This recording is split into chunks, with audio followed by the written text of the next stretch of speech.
Hey everyone, hope your weekend is off to a great start. Really appreciate all of you taking the time to join us today. And we are in for a treat because Sai Kumar here just has deep experience in all things data, and more importantly, how to set yourself up for success if you're pursuing a career in this field and adjacent fields. We want to be interactive in this session today. So we'll briefly have Sai share about his journey, how he got started on his content creation journey as well as tips and strategies on a range of topics.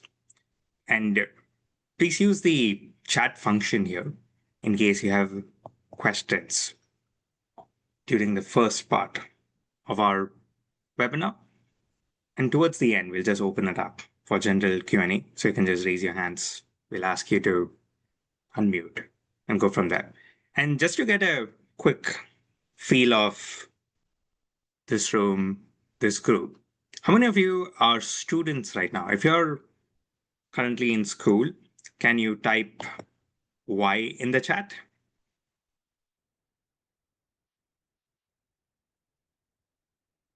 You just type Y in the chat if you're currently a student right now. Going once, going twice. Oh, wow. So it means that perhaps most of you are working professionals. That's amazing. And which city are you folks joining from?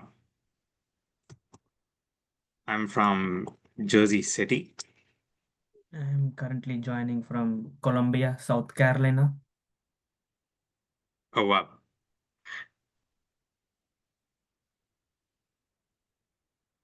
How about you, Suvin, Ankita, Aparna?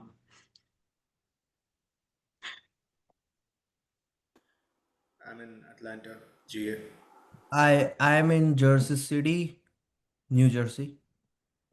Wow. So grab coffee after this. Suvin was there at Open Atlas conference as well. Yes.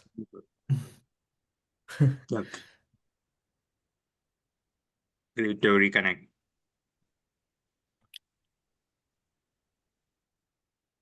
Yeah, just want to take a few minutes so some more folks can join. And to give you a background about Open Atlas is one of the largest communities for high skilled immigrants in the US today. So we support immigrant jobs, housing, visas, and more. So we are registered as a 501c3 nonprofit, and it's free to join. And this is just one amongst a vast content series that we're doing, bringing in experts from different fields to share their journeys and to give actionable insights for community members and other folks as well. So, without further ado, super excited to bring our speaker on stage today. And Sai has just had a distinguished career in the data space. But what he's more well known for is all of the content he shares with the community. The best word I can use to describe him is he's a giver. So anytime you ask him for help, I mean, even before you ask him for help, he's out there to assist you. And this is not just with his time today on this webinar, but in general beyond. So he's mentored, helped hundreds, if not thousands, of students and professionals advance in their data careers. So, what would be super helpful, Sai, is we'd love to learn a bit more about your journey. You're able to share where you're from, where you grew up, your journey to the US, and landing your role. That would be a great way to get started. First of all, thank you for having me here, Nikin. It's good to be back in Open Atlas. I have been at the conference, I think one of the best conferences that I have been in United States. And to give a short glimpse about my journey, I'm from Guntur, Andhra Pradesh. I did all my schooling until plus two in the same city. And then for my bachelor's, I moved to Amrita, Coimbatore. I did my bachelor's in electrical and electronics engineering, graduated in 2021. And right after my bachelor's, I moved to United States to pursue my master's in data science.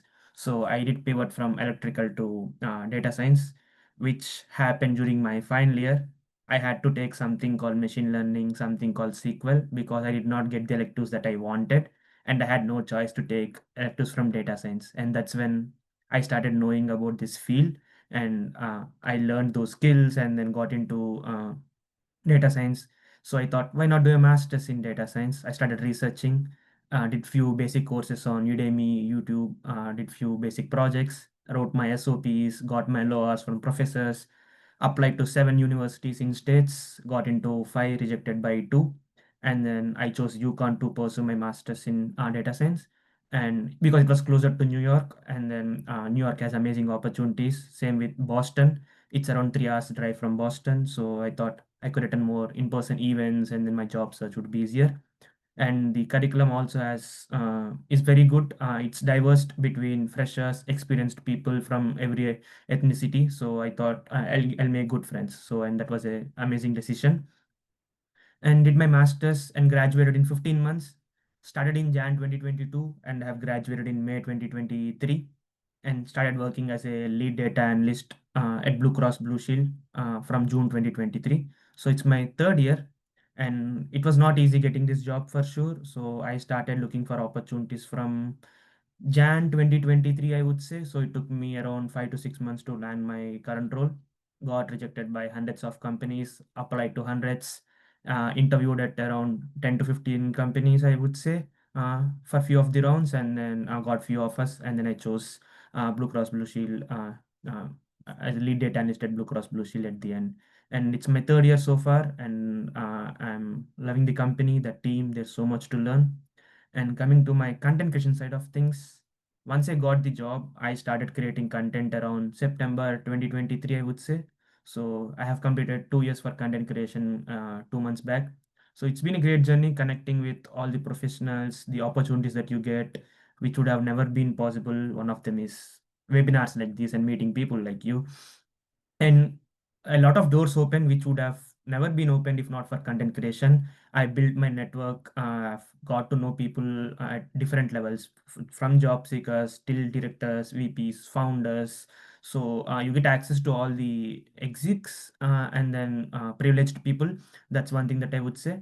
And you gotta be updated if in order to create content in your niche. So I need to learn new things and I need to upskill. I have to learn and then I need to share.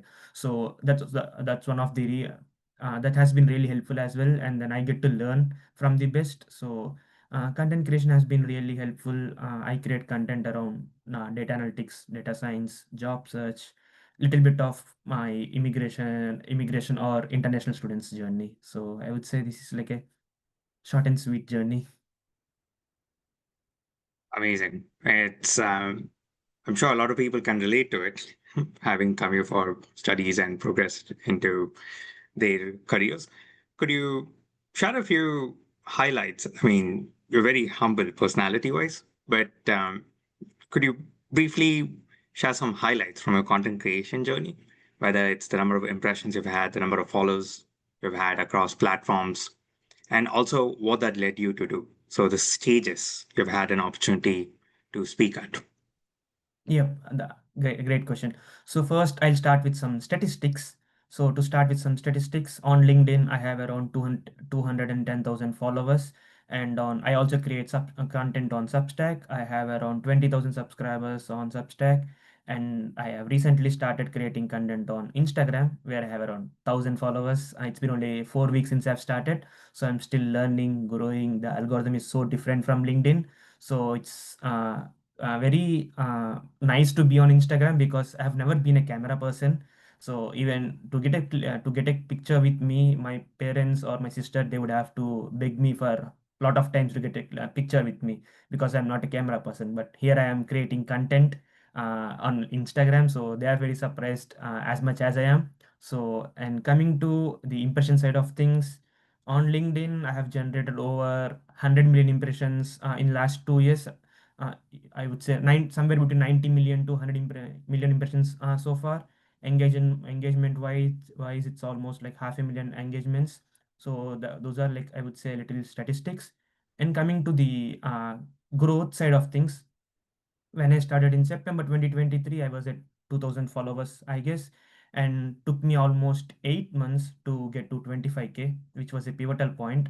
But that was the toughest part, is what I would say. When you're starting out, you do not know what's your, you might not know what your niche is. You might not know what content creation is, how to write a post.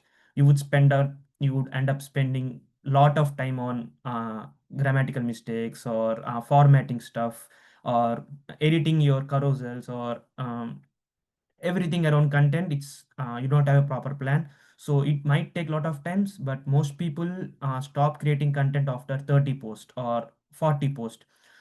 People who are consistent and are disciplined is who will take the leap and then become a content creator or slash influencer. We have different names for everything. So that's what I would say.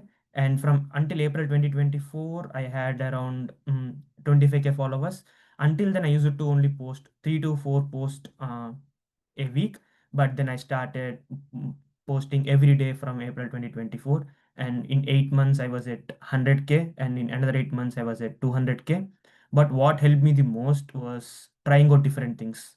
Uh, until then, I was only posting text post, but I started out testing text plus image, text plus carousels, text plus infographics, text plus cheat sheets, and trying out on job search, sharing resources, sharing my journey, sharing my story, the mistakes that I have done, how did I overcome, what are my learnings, what are how would I do if I were to start everything again, and connecting with other creators as well. That's something that I have done and that has helped me a lot. Understanding their perspectives, what's working for them, what's not working for them, and I used to share mine. I used to learn from their journeys. We used to exchange ideas and then engage with each other post, because algorithms, they are not pretty friendly. So you need to engage a lot to in order for your post to be appeared on their feeds, and then you need to grow a lot as well. So I have built my network. I have met more people in the comment section than my DMs, is what I would say in every podcast. So comment section has been really helpful. In terms of opportunities, I have been on almost 20 to 30 podcasts, and I'm also doing a LinkedIn learning course, which I haven't announced yet. Probably I'll announce it in next 2 to 3 weeks or a month. So that's something that I'm very proud of. And yeah, in terms of conferences, I have attended a lot of conferences in New York or San Francisco. So that's one thing that I would say. And you get to access to a lot of products, like beta version of the products before they even launched. As a creator, you get to test out them and then give live feedback, and then the product team would take it and then they would implement them. And another thing is you get access to privileged courses from all the instructors or the educators, like you do, like Krishna, Alex the Analyst, or all the bigger creators, or towards a academy. So you get to see their content before even it goes live, and then so you get to learn faster than your peers or people who are upskilling in data field. And your network builds. So you get to know people from different companies who are at different level.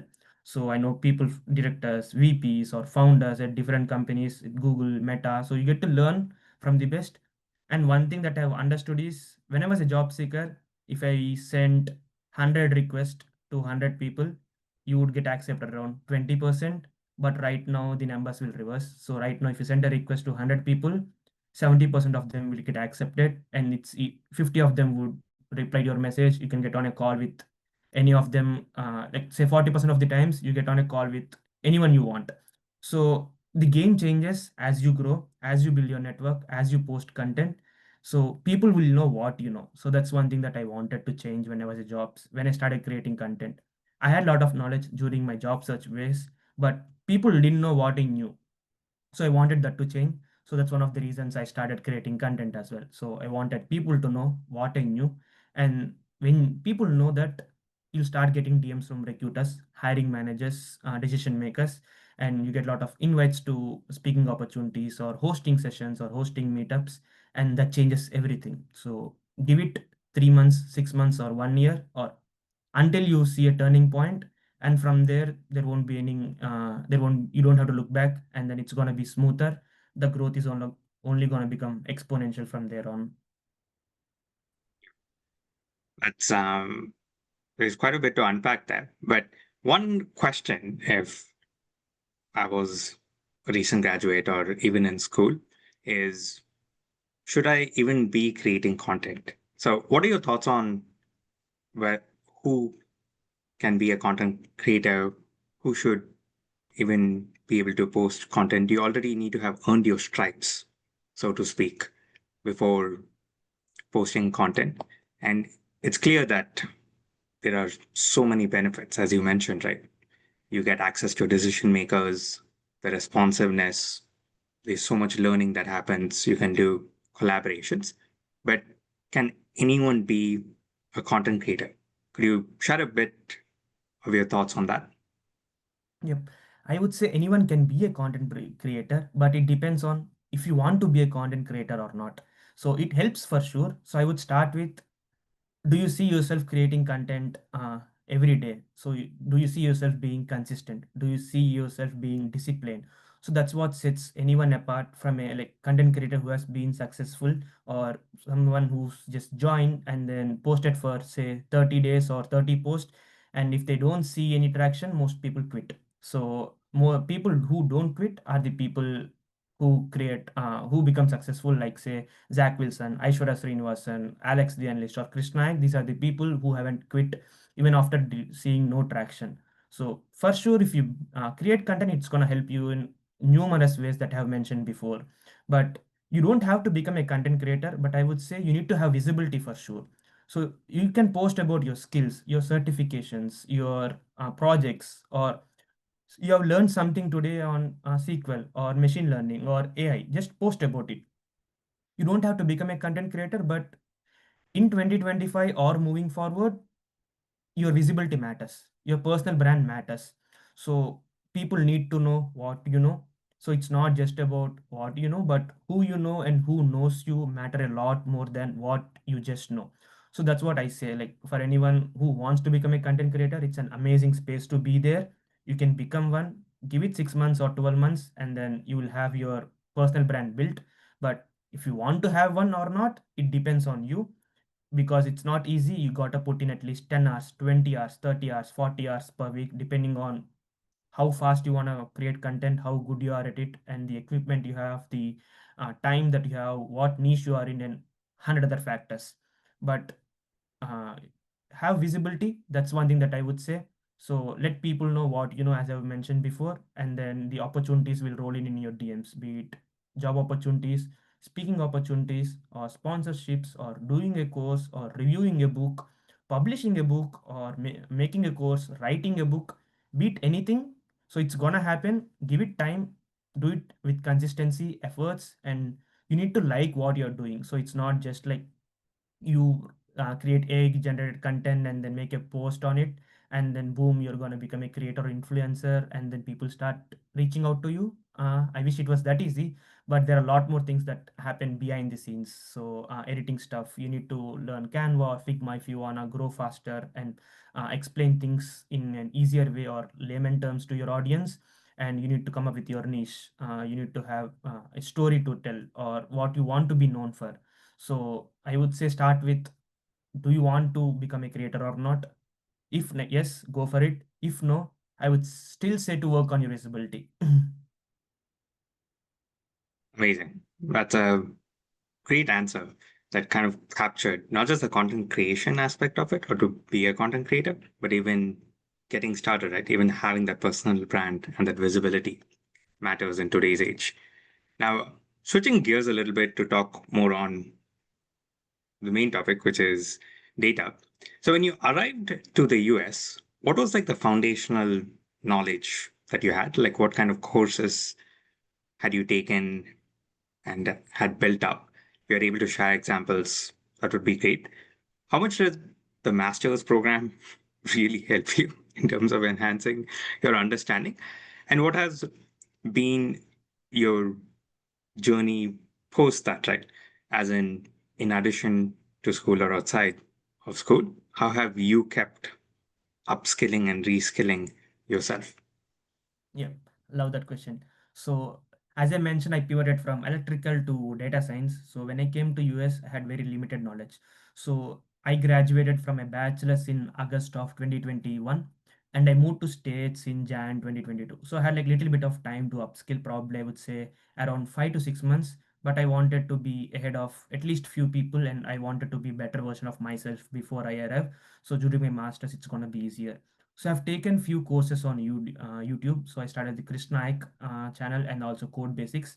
They had amazing videos back then. So I started learning SQL, Excel. I would say I learned Tableau as well, and little bit of machine learning from Krishna Naik. So these are the four things that I learned before I arrived United States. And once I came to United States, masters, I have learned a lot during my masters.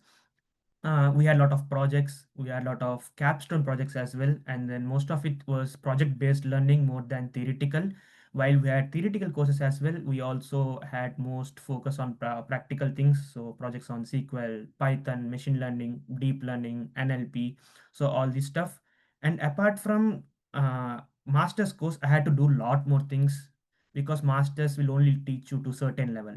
So I would say you need to take a boot camp, be it on Coursera or Udemy or any other e-learning platform that you really like. Like if you have been following that instructor for so long, you know how they teach, you know how they present themselves, or what's the quality of content. So I would say do some research, and then I would say find a good boot camp for yourself on data analyst, data scientist, or data engineering, AI engineering, or anything. Get into a boot camp because there will be a lot more stuff that you will learn, because sometimes universities, this is not for UConn, this is not for any university, but I'm just putting it out there. University curriculums might not be updated to the current trends. Let's say right now AI is trending, but most universities they don't teach you AI. So, but when you get to job market, your employers or job description might have AI related skills that they might want you to have. So you might be behind. So I would say in order to stay relevant, you need to go an extra mile, get into a boot camp or a course and do projects. And during my masters, I have done a lot of participated in a lot of competitions and hackathons, and that was my profile. So I did not do many projects, but what I did was participate in competitions and hackathons. I won two competitions and one hackathons out of 10 have participated, I guess. So more than winning or losing, the main learning was I get to learn from the best. All my classmates or teammates, they are amazing people. I got to learn from the best. And I had to go to different cities, travel to different cities sometimes, or I had to wake up, be awake till 2 a.m., 3 a.m., 4 a.m. for few months, because the competition was for 3 to 4 months long. And then all these things have helped me in gaining more knowledge and then understanding how industry is different from academia, and you get to meet those judges. So one of the competitions was travelers.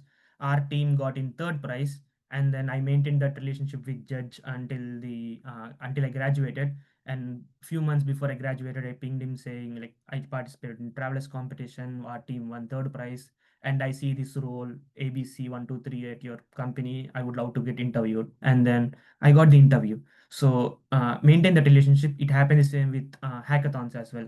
So with all the people that I have met, be it my classmates or judges, anyone, I maintained that relationship. And when I needed the most, I drop them an email or a message or a DM saying, here's what I have done, here's what I'm doing right now, and I see this. Can you refer me, or can you hop on a call? I would love to get your guidance on thoughts on my career path. So most people, when you personalize it, customize it, they will reply, they'll respond. So I think these are things that I would say, take a boot camp, do as much as you can, like competitions, hackathons, attend in-person networking events. That's one thing that I would say. As I mentioned before, it's not just about what you know, but who you know, who knows you matter a lot. So network as much as you can. It can be uh, virtual like these webinar calls that you're attending, or in person. So a simple Google search would tell you what are the events that are happening in around your city. So I would do that, go to those events, and then meet data scientists, data analysts, or decision makers who are hiring managers or recruiters. Or you can search on meetup.com, Luma. There are amazing platforms where you can do the research. Or you're in 2025, leverage Perplexity. Ask Perplexity. I live in Columbia, South Carolina. I live in New York. New York City, what are the events in data science or AI space that are happening in next 2 weeks. So Perplexity will do the research for you. You get the links and then you register. Sometimes it can be paid. So I would say see it as an investment, but not as an expense. So when you have that mindset shift, it's gonna change everything for you.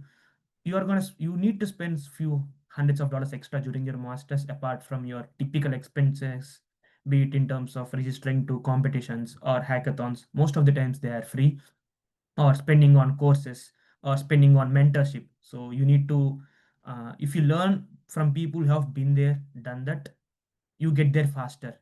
Without them, it might take an year to get there. But if you spend few hundreds of dollars, you get there in 6 months. So you're saving 6 months of your time. During that 6 months, you are gonna earn thousands of dollars. So these hundreds of dollars that you have spent is nothing. So the ROI is gonna be crazy ROI. So to all the students or job seekers, like I would say, all the things that you spend are or see them as an investment but not expense, and then go an extra mile, be it in terms of building projects, coming up with your own projects, posting them, going to networking events, and while doing that, have fun as well. So masters, you're coming to a new country, so make sure to have good balance. So if you're studying for some time, make sure to watch a movie or vice versa, or go out, party, and then do everything, but make sure to have balance. Don't overstudy or don't over enjoy. It's incredible. I mean, this is packed with such actionable advice, and I've been taking a few notes as well for visibility of folks like in the chat. And when you started your job search process, could you speak a bit more about what your profile was like then? So, yes, you had been taking the courses, boot camps, you had been participating in hackathons competitions, but how much traction had you built up? And what was that job search process like for you? And what recommendation would you give for folks who are perhaps navigating it for themselves right now? Yep. That's a great question, and it's one of my lowest points in my journey, I would say, which is job search.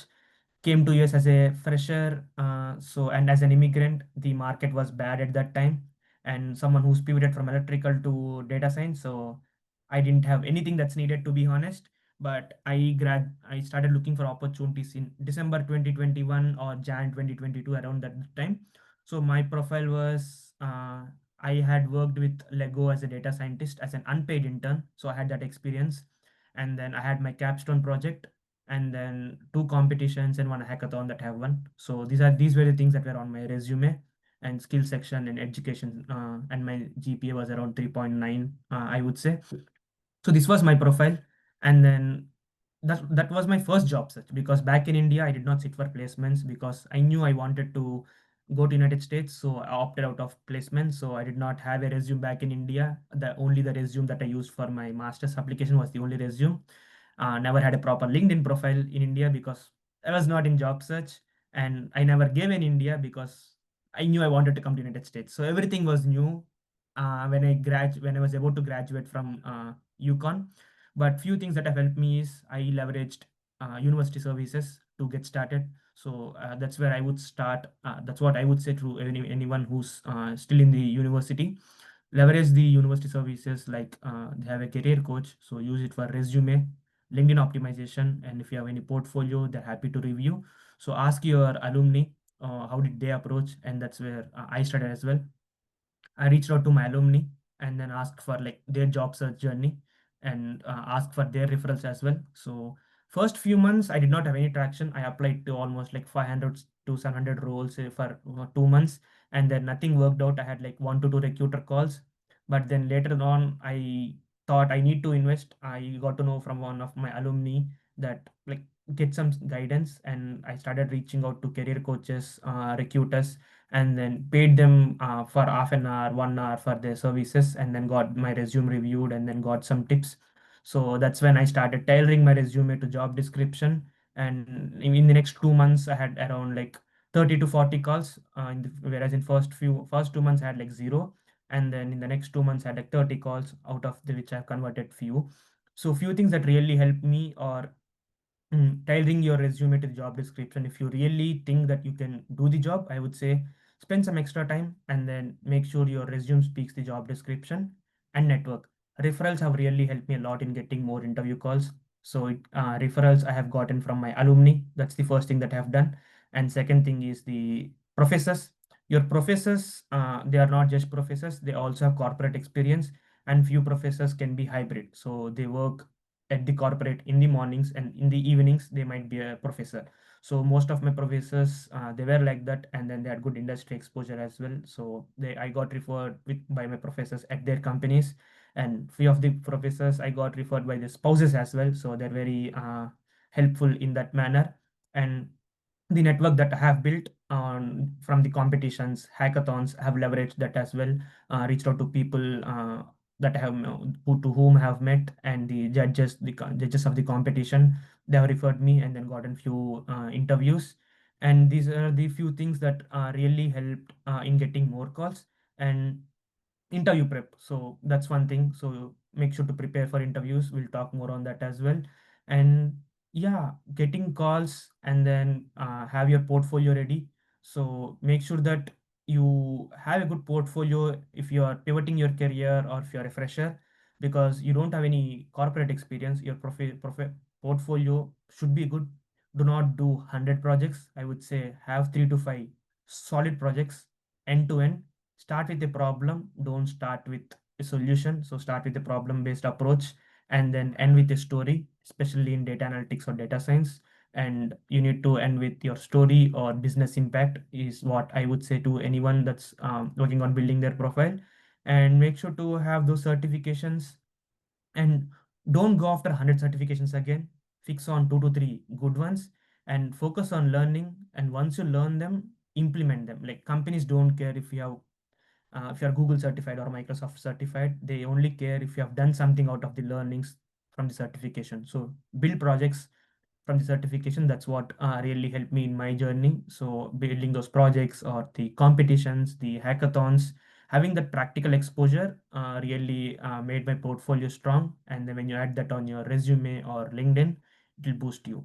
And optimize your LinkedIn with key skills. So that's one thing that's really helped me as well. Few recruiters reached out to me during my job search, if not bunch, but a lot of them reached out to me. So make sure you have professional headshot. If you don't have a suit, your university is going to provide you one, or there's AI right now, you can just upload your selfie and then write a prompt, you get a professional headshot. Or your university is going to provide you services where students can get clicked with a professional photographer, and then you get your photo ready. So have your headline, have your about section ready, add all your experiences, add all your skills, add all your certifications, your projects, get recommendations from your friends, colleagues that you have worked with, or your professors that you have taken courses from. Or if you have experience, reach out to your ex colleagues or your previous managers, get those recommendations and endorsements. When you have those endorsements, skills mentioned everywhere in your education, experience, about section, headline, recommendation, when a recruiter searches for a skill, the chances of your profile showing up in the recruiter search, the probability will be way more than a just than a inoptimized LinkedIn profile. So make sure to optimize that. So focus on good resume, LinkedIn, network, portfolio, last but not least, interview prep. So you need to have everything. Even one of them is missing, it might be difficult. So make sure to find time for everything. So it's not just your resume, it's not just your interview prep, but it's everything balancing out. Wow, this is incredible too. Um, Power pack that. Could you explain a bit more on this interview preparedness?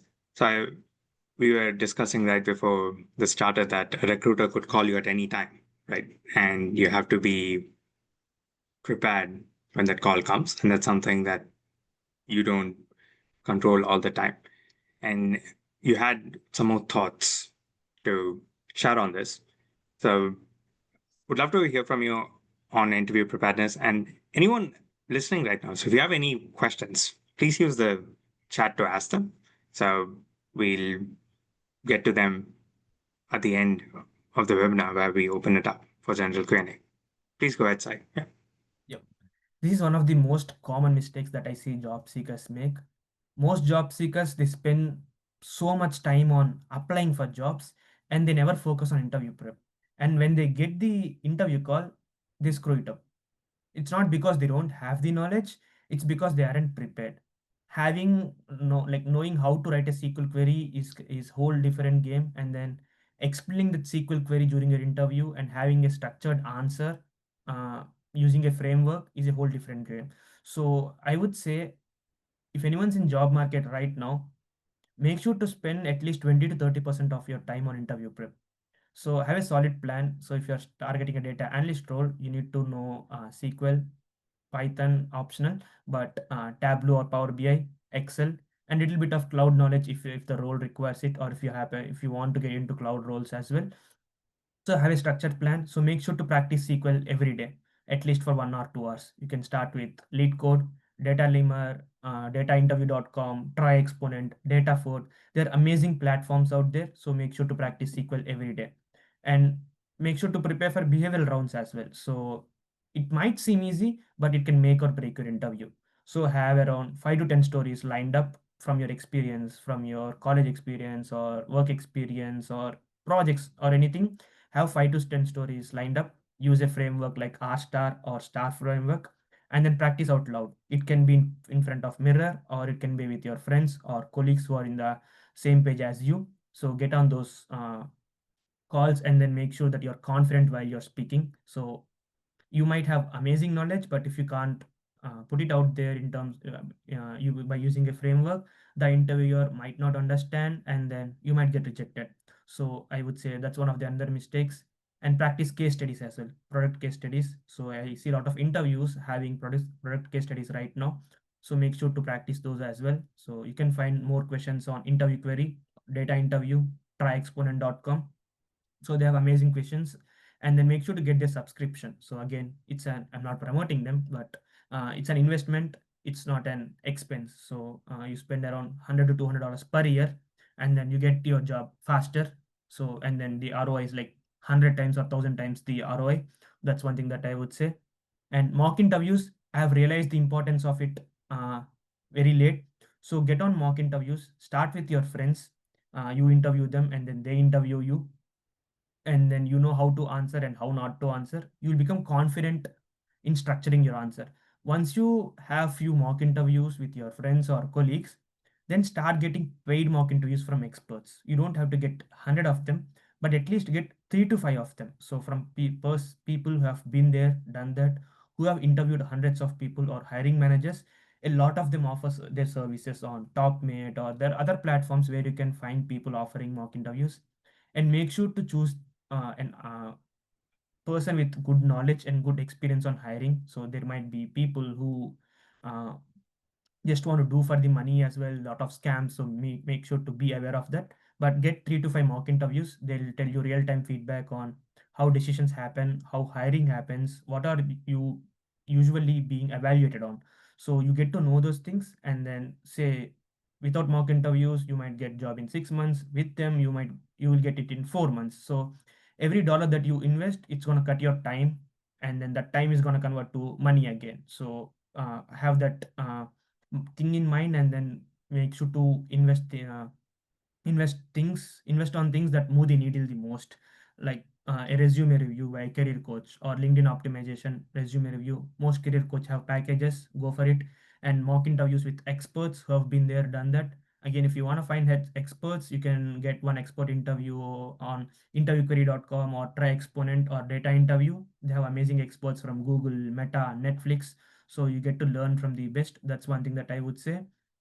And then keep practicing queries, writing SQL queries or Python, depending on which role you're targeting, data analyst or data scientist. And case studies, practice them out loud with frameworks. A recruiter round, that can make or break your round, because that's the first round that you're going to get. So make sure to have a solid elevator pitch of 30 seconds to 1.5 minutes on tell me about yourself, and other common recruiter questions based on your experience. Walk me through your resume, or situation questions and sponsorship questions. So how do you answer sponsorship question? So that's one thing. So prepare for interviews. So if you have 10 hours a day, make sure to spend at least 2 to 3 hours on interview prep. So You never know when your recruiter calls. So a recruiter might call you after this webinar and say you have an interview tomorrow. So preparing everything in next few hours is very difficult. That's when your interview prep will really help you. So if you have prepared already, you don't have to worry about when you get an interview call. So you're gonna ace it and then you're gonna get the job. Because getting an interview in this job market has been more difficult than cracking the interview. So when you get an interview call, you need to make sure that you crack the interview. So give it your 101% for interview prep, and then you will get there faster. Hmm. I mean, this alone would probably save folk just a lot of time and energy, right? Because proper preparedness prevents like poor performance, and it's important to always be properly prepared. And another question, especially in today's constantly changing and evolving landscape, is how does someone future proof themselves?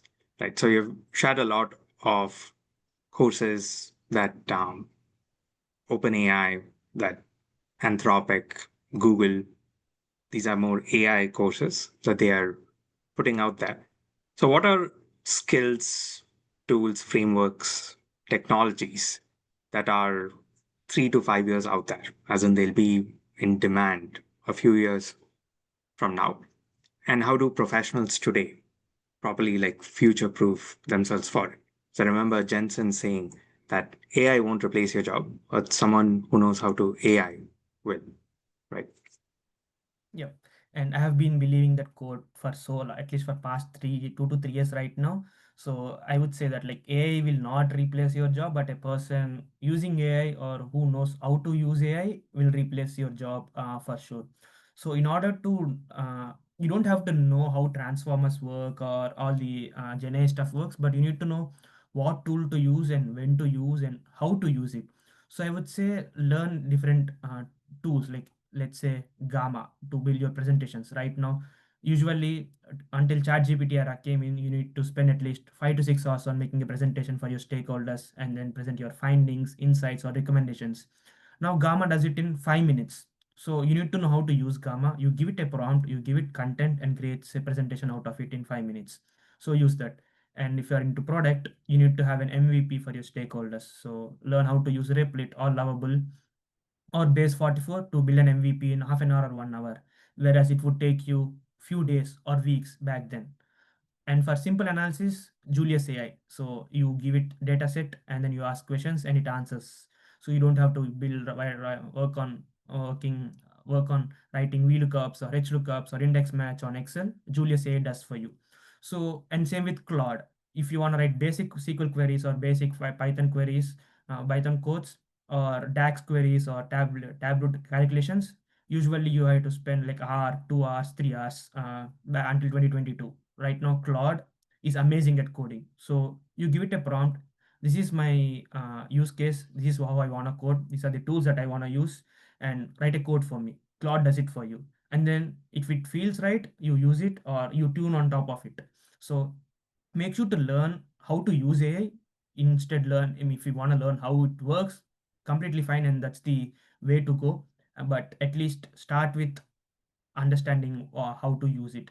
And you can also learn Zapier or N8N, which I've been learning in past few months. It's been crazy. It's been amazing journey. You can automate anything like data analysis part, report generation part, documentation part, or if there's a manual work at your company, you can talk with your managers or other departments, find the loopholes or where there's more time taking, and then automate it with Zapier or N8N.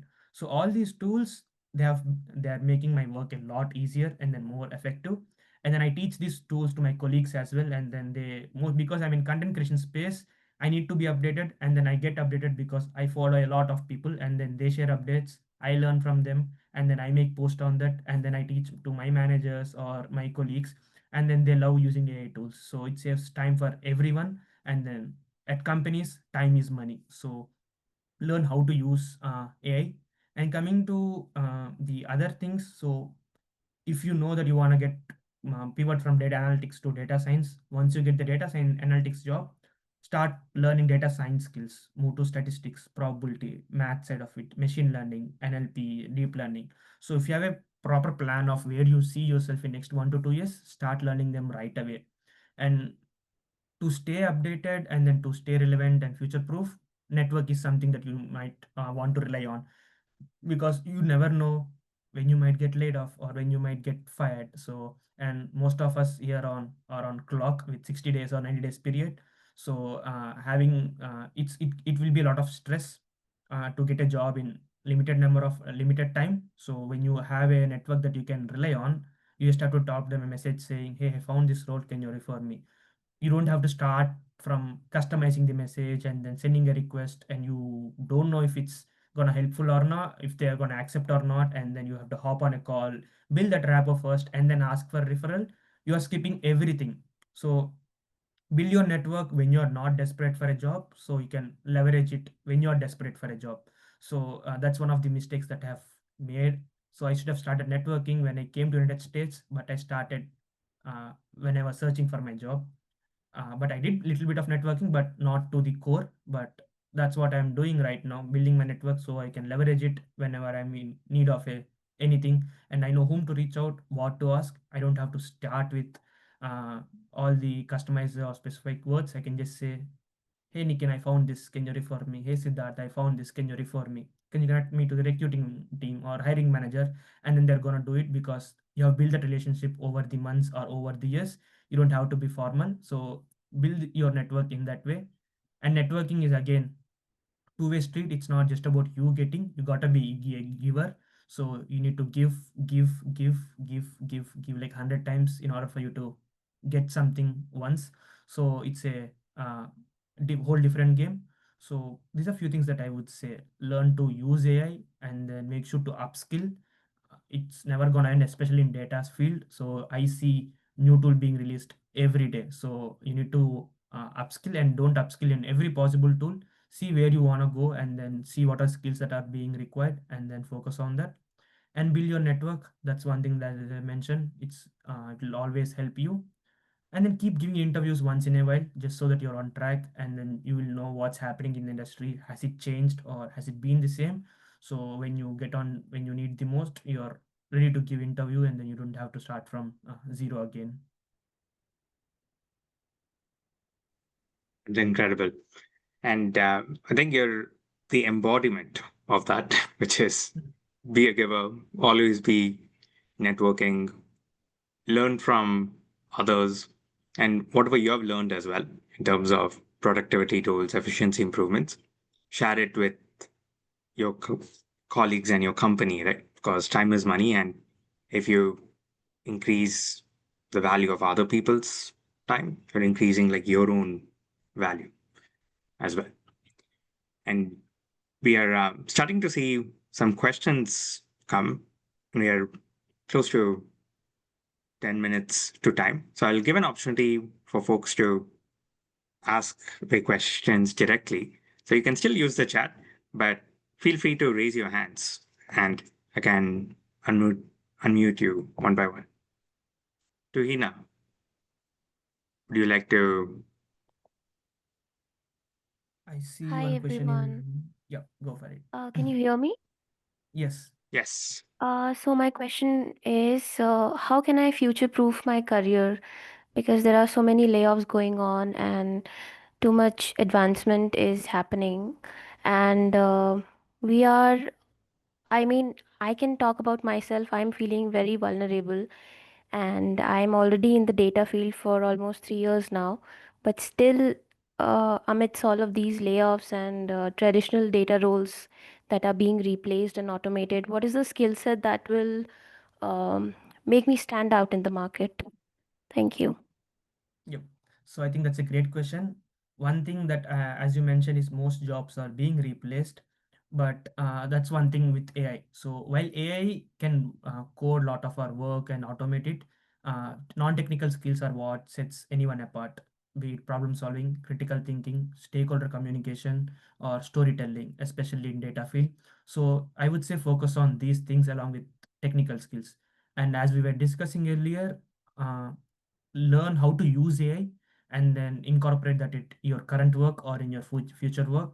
And during your interviews, if you get a chance, leverage how you can use AI to automate their current use cases. That's one thing that I would say. And if you are pivoting from one role to another role and find out the skills that are required for your target role and then upskill in that, make projects, make sure to post those on your LinkedIn or any social media platform that you feel comfortable with, and get feedback, iterate on it, and post again. So that's one thing that I would say. And network is something that I would say. So when you are active on LinkedIn and follow few people, you get to know what's happening in the industry. Be it if is there an update from Meta? Did Meta release a new model? Same with Claude or OpenAI or Google. So you get to know what's happening in the field, and then you can learn the same skills and then stay ahead of others while others are not upskilling. You might be the one using AI to automate or save time and make money for your company or for yourself. And you will stay relevant when you learn new skills and then convert that into real-time projects at your current work or for your personal portfolio.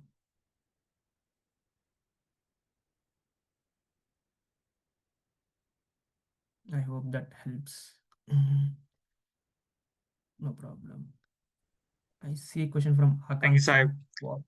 Akanksha asked, yeah, what's one underrated skill that consistently differentiates great data professionals from the rest? Yeah. I would say storytelling. So most data people, data analysts, data scientists, they are very good at writing SQL queries, Python codes, or automating stuff, or building predictive models, or machine learning, or AI models. But most people, they don't know how to present their findings, or how to connect that their findings or insights to business. So it's not about how good of a coder you are. It's about, is the code that you're writing, is it helping business? Does that have business impact? And can you create a story out of it?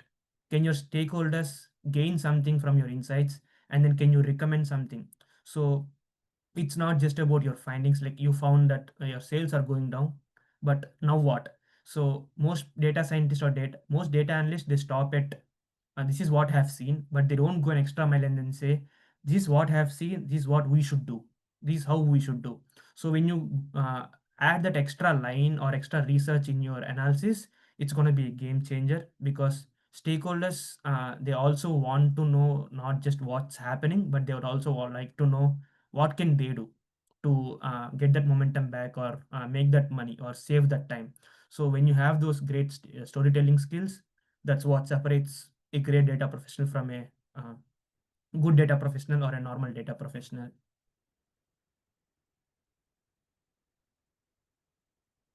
That's so powerfully said. Is it's storytelling, right? And any thoughts on how someone can improve on their storytelling ability? I would say it starts with reading a lot of case studies. So I read a lot of case studies, and then I got this tip from one of the mentors that I have. And I read a lot of company blogs from Meta or Google, Netflix, they have DoorDash, Grubhub. All these companies, they have their engineering blogs on their websites. So I recently made a post on those as well. And when you read those websites or blogs, they don't mention about we have built this model, we have built that model. They also add like how this saved them millions or billions of dollars, and then how this saved them tons of time for their current employees. So when you read them, you will know that companies, they don't care about what you have done, but they care about impact of what you have done. And then when you start reading those, you start thinking like that, and then take few case studies and solve them yourself. So have a paper and pen, and then do not see the solution, and then just come up with your own ideas, and then look back at the case study or the blog. And one thing is AI. So recently that I have been doing it. Before ChatGPT, I would come up with my own recommendations and everything. But right now, I just put my findings in ChatGPT or Claude, and then ask what are the best industry recommended practices for this problem, or for this downtrend or uptrend. What can my stakeholders do, or what is our competition doing? And then I add it to my presentation. But of course, I don't put the numbers or the exact terms, but I just change the verbiage, and then just make sure that the company data is safe, and then put it in AI, get what is our competition doing, what can we do to get back the number to rolling. So leverage AI, read company blogs, connect with professionals who have been there, done that, like my mentor. So and then you know what moves the needle. Thank you so much for expanding on that. Ankita asked another very timely and relevant question. Would you like As to soon add? as December 2025 graduate in bioinformatics facing a entry level market, what's the single most I was impactful taking the career? moment there because I was hoping Ankita would unmute and ask herself. Oh, no worries. For Yep, I recent see. graduates facing a tough entry level market, what is like a single most impactful strategy you'd recommend? Yeah. So DMs, I think it's a numbers game again. So if you send 100 DMs, as I was mentioning, you get 20, 10 to 20 replies or 30 replies max. But the mindset has to be changed. So to get 20 replies, you gotta text 100 people. That's how I see it, and that's how I saw it during my job search as well. When you have that mindset shift, it's gonna be different. And when you text people, make sure to customize it. I get 50 DMs every day at least, and most of them are, "Can you refer me? Can you help me?" As simple as that. So make sure to go through person's profile, research on it, and then add little bit of personalization or flavor to your message. Only then it's gonna make them reply, because everyone's busy or some of them might not be active, and you need to connect it to their experience or education or their recent post or their recent comment or their recent blog or recent article, or their they have went to conference and they have done something. Connect it to their profile. That shows that you have done the research, and then you would really like to connect. So and then when you send a DM, the probability of you getting a reply will increase for sure. And I'm not saying that you will get it for sure, but the chances of you getting will be way more than just a generic, like, "Can you guide me? Can you support me? Can you refer me? Can you get on a call with me? Can you share your resume?" So these generic DMs do not work. And as I mentioned, focus on invisibility as well. When you're active and then when you're reaching out, the chances will be way, way, way more. So post your skills, certifications, or your knowledge, repost their work, comment on their post, give value first, as I mentioned. If they're active on LinkedIn, give value. And then when you text them, they're bound to reply. So trust me on that. So they will reply when you're giving value, and then they will give their time when you're giving value. So focus on these things, and then your reply rate will be way more than what it is right now. Thank you. Shrikant asked, he wants to learn more about data science. What are some good books, good sites, and mentors to follow in this aspect? Yeah. With good books, if you want preparing for interviews, check out Ace the Data Science Interview by Nick Singh. It's one of the best books.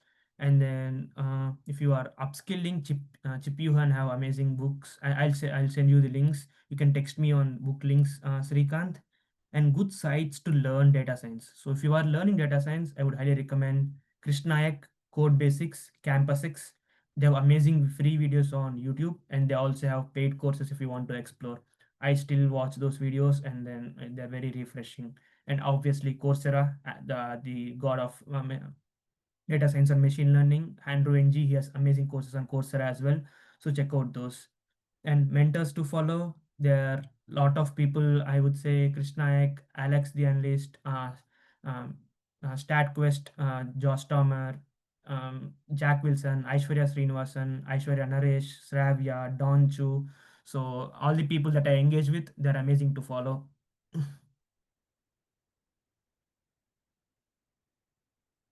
Based Inside on too. So moving on. Abhinanda asked, based on the job market right now, what is like a typical time frame from getting started to getting hired as like a work visa holder? That's a great question, but I wish I had an answer for that. Everyone's journey is different. Someone can get a job in a week, someone can get a job in 1 year, and someone might not get a job even in after 2 years. So everyone's journey is different. It depends on your resume, LinkedIn, your profile, your network, the how your interviews are, and 100 other factors that are not in your control. Like your competitor performing better than you, that's not in our control. The budget for the role got reduced, it's not in our control. Someone internal got promoted while they're interviewing, that's not in our control. Or the role has just closed, companies in losses, that's not in our control. So there are 100 factors that are in your control and 1,000 factors that are not in your control. So the typical timeline can vary, but I would say having good profile, when I mean good resume, LinkedIn, network, portfolio, interview prep, you can expect anywhere between, I would say, 3 to 5 months or 3 to 6 months. So if you are in school, I would say start looking for a job at least a semester before you graduate. So you'll have something solid by the time you graduate. Having said you have done all these things, so but it's two extremes. It can be 1 week. I've seen people who get a job, they get laid off today because they have everything. They reach out their network and then they get a job tomorrow or within 3 days. And I've seen people even after 2 years, they do not have job.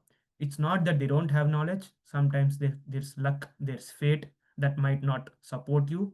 So if there are 10 factors that are supporting you, there might be 200 factors that might not support you. So there's a lot of uncertainty as well, but we need to do what we can and give our 120% in the factors that we can control. Absolutely. Moving on to another question. Others asked, for someone starting out as a business analyst in the healthcare industry, so are there any specific, I mean, this is your field of expertise, are there, again, any specific courses, boot camps, networking events that you would recommend attending? Yeah, great question, others. For industries like healthcare and finance, so few companies or few roles, they expect you to have knowledge on patients' data or customer data. Be it in finance, you might have other things. So I would say start with take few hundreds of job descriptions and put it into AI, and then ask for most common certifications being asked or most common skills that are being asked in specific to healthcare industry or in specific to financial industry. So and then start from there and connect with professionals in healthcare industry. So and few companies, they would also want you to have healthcare background, be it in bachelor's or in master's or typical certification. And my company and for my role, they did not need want they didn't want me to have any background because I work for business side of things. But 90% of the roles in Blue Cross or any healthcare company, they would require healthcare background, depending on the team that you work in, the project that you work in. So I would say start with gathering job descriptions, putting it into AI, and then get the certifications and skills, and connect with people who are in the healthcare and understand what's their day-to-day looks like, what skills they use, what tools they use, what domain knowledge do have to get. And same thing as I mentioned before, go to find few target companies in healthcare, go to their company's page, read their blogs. What metrics are they tracking? What KPIs? What tools are they using? What are their finances like right now? So when you understand all those, you would really be set apart from the competition, because most people in interviews, they don't do research. So when you do research, when you connect with domain experts, you're already in top 1 percentile. And as a fresher, make sure to have a good portfolio, because that's what your experience is basically. So have good projects and then network. Absolutely. And I received this question in DM. The person asking the question is based in India and thinking of Okay. pursuing a master's degree in the US. And the Mhm. question is it still worth it amidst all of the different policy changes? In my view, I would say it's still worth it, uh, given that. But you need, like, previously, if someone were to put like 20 hours of extra effort per week, you might have to put 30 or 40 hours of work efforts right now. It's not difficult, it's not impossible, it is possible, but only with more uncertainty, more time, more efforts, more competition. uh, because United States, it will not only groom your career, but it'll also change your personality. So you get to become independent, the opportunities, they are enormous. Be it like, even if the new administration or anyone implements 100 new policies, the opportunities are going to be in thousands. And then the people that you're going to meet here, they have amazing knowledge, expertise, or experience. So it's going to change you forever as a person, as a professional. I would say it's still worth it, but I would also say have a backup plan as well. So unless having some financial security, because there's a lot of uncertainty, make sure that you have something stable back in India or backup. Apart from that, I would say go for it. It's just that it comes with uh, it's like high risk, high return country. So you need to put high risk, high return, high reward, or whatever it is. Everything's high United States, but it's not easy, but it's worth it at the end. So I would say go for it, but make sure you have backup and come with good experience and be ready for the worst.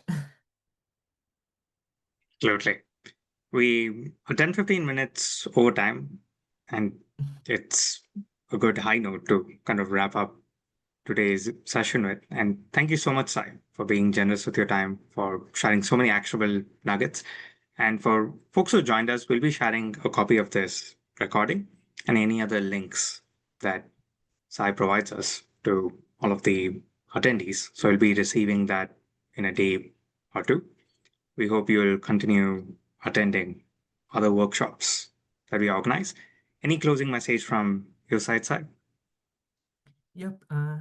Thank you everyone for joining. So for everyone in job market, I know it's not easy out there, but just keep going. Keep consistent efforts. It's just matter of time and efforts. So I'm sure you guys will nail it. And then yep, I wish you guys all the best. And if there's anything I can do, I'm just a text away. So make sure to reach out on LinkedIn, and I'll be more than happy to help in any way that I can. Amazing. So you would have a minimum of 20 new followers today on your Instagram, because I know that's an account you're going. So everyone, please go to Instagram, follow Sai Kumar. And thank you so much, everyone. Thank you, Sai, for such an actionable and impactful session today.